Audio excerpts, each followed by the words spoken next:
मोक्ष प्राप्ति का मार्ग। वैशाली नगर के एक बहुत बड़े राजा हुए, राजा हर्षवर्धन। राजा की ईश्वर पर बड़ी आस्था थी। राजा के पूर्वजों से यह बात चली आ रही थी कि उनके सभी पूर्वजों ने भक्ति का मार्ग अपनाकर मोक्ष प्राप्त किया है। मात्र एक ईश्वर भक्ति जैसा पुण्य कर्म करके मोक्ष को प्राप्त किया जा सकता है। किंतु राजा ने अपने जीवन काल में ऐसे कई दृश्य देखे थे, जिस वजह से राजा के लिए इन तर्क रहित बातों पर यह विश्वास कर पाना मुश्किल था कि मात्र भक्ति से मोक्ष प्राप्ति हो सकती है। राजा इसी सोच की उधेड़ बुन में लगा रहता कि मैंने कई परम भक्त देखे, उनकी आत्माएं आज तक धरती पर क्यों भटक रही? असल में सच्ची भक्ति का सही अर्थ क्या है? एक बहुत बड़े संत दुनिया भर का भ्रमण करते हुए वैशाली नगर पहुँचे।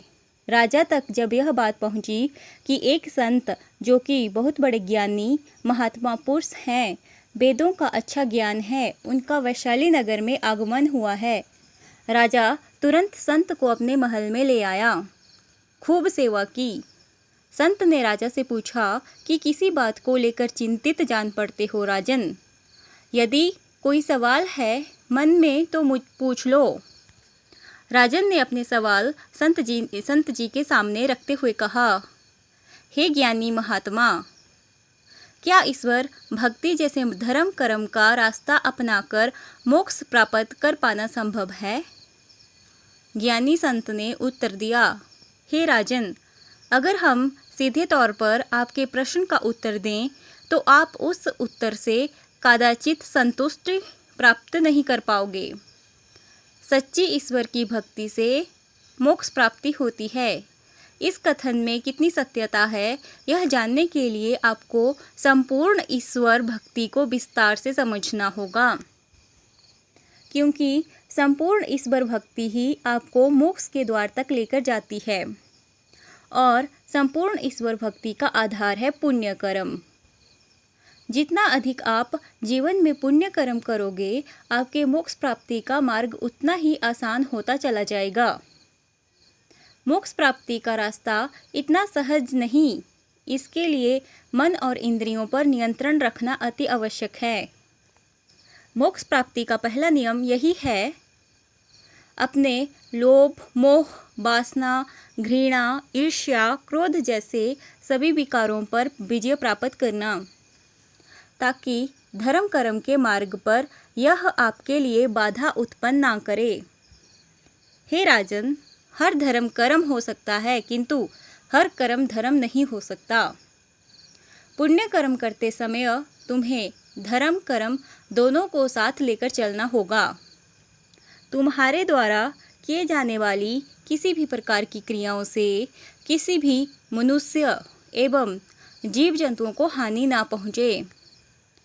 राजन ने सवाल किया कि पुण्य कर्म क्या होते हैं? संत ने उत्तर दिया, जब इंसान अपने किसी भी स्वार्थ की वजह से किसी की मदद करता है तो यह एक साधारण कर्म है। जब मनुष्य निस्वार्थ भाव से अपने या अपनों के लिए, जैसे कोई भी जान पहचान वाले के लिए सेवा मदद करता है, तो वह कर्म एक सद्कर्म कहलाता है। जब भी मनुष्य जीवन में अपनों के साथ साथ उन सभी मनुष्य एवं जीवों के लिए निस्वार्थ भाव से सेवा मदद करता है, तो वह पुण्य कर्म कहलाता है। जैसे किसी ऐसे इंसान की मदद कर देना या करते रहना जिससे उसका इंसानियत के सिवा और कोई रिश्ता ना हो, जिससे उसका कोई निजी स्वार्थ ना जुड़ा हो। घर के बाहर पशु पक्षियों के लिए दाना पानी रखना, चिंटियों को आटा डालना, आवारा पशुओं की मदद, मुसीबत में फंसे किसी भी मनुष्य एवं जीव जंतु की मदद करना, यह सब पुण्य कर्मों का उदाहरण है। अतः पुण्य कर्म को ही सबसे उत्तम कर्म माना गया है, लेकिन यह सब कुछ धर्म कर्म के साथ करना होगा।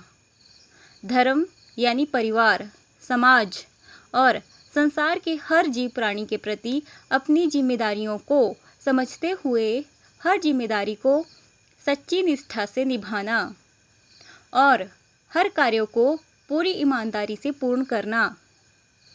बिना धर्म के पुण्य कर्म अधूरा है और बिना पुण्य कर्म के ईश्वर भक्ति कभी संपूर्ण नहीं हो सकती। अब रही बात ईश्वर भक्ति की, तो सच्ची भक्ति में बहुत शक्ति होती है। बड़े बड़े काज सफल हो जाते हैं।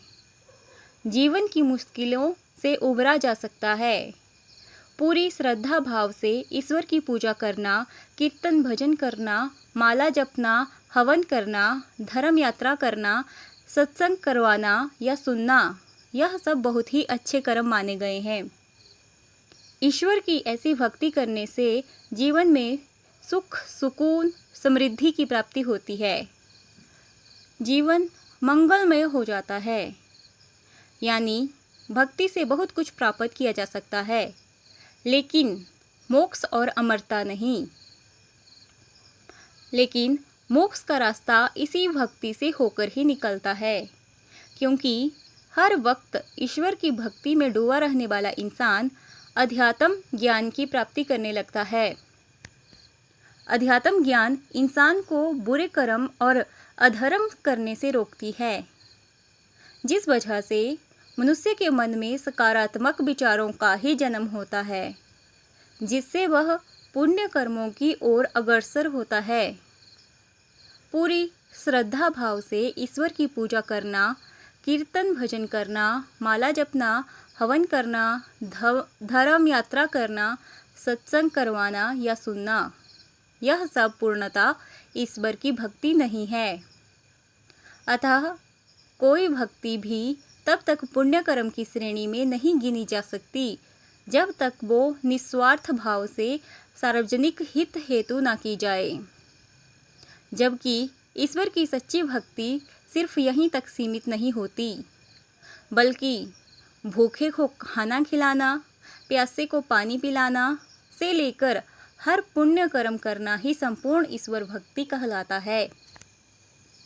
इंसानियत को ताव पर रखकर भक्ति करना ये स्वयं भक्ति का अपमान है। यदि आप ऐसा कर रहे हो तो आप भक्ति का सही अर्थ समझते ही नहीं। सच्ची भक्ति इंसानियत से परे नहीं।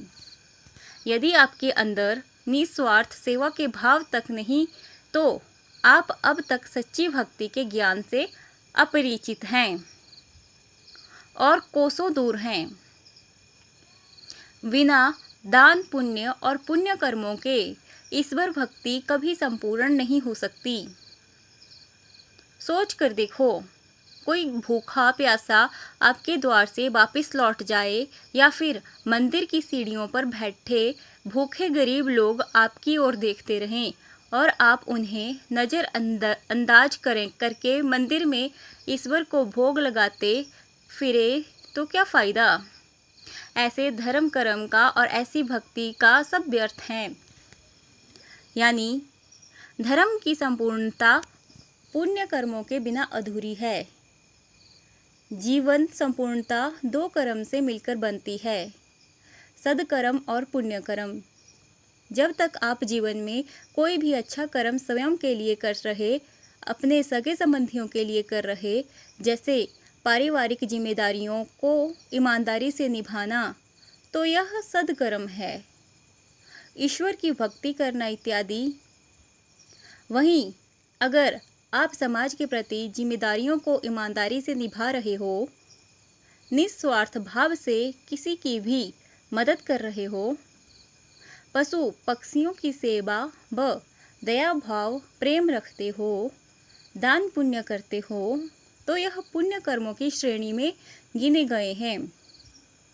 सच कहें तो यह सब भी ईश्वर की भक्ति करने के समान ही है। राजा को संत की सारी बात अब समझ आ चुकी थी। उसी दिन से राजा पुण्य कर्म कमाने के लिए धर्म कर्म में जुट गया, यानी संपूर्ण ईश्वर भक्ति करने लगा।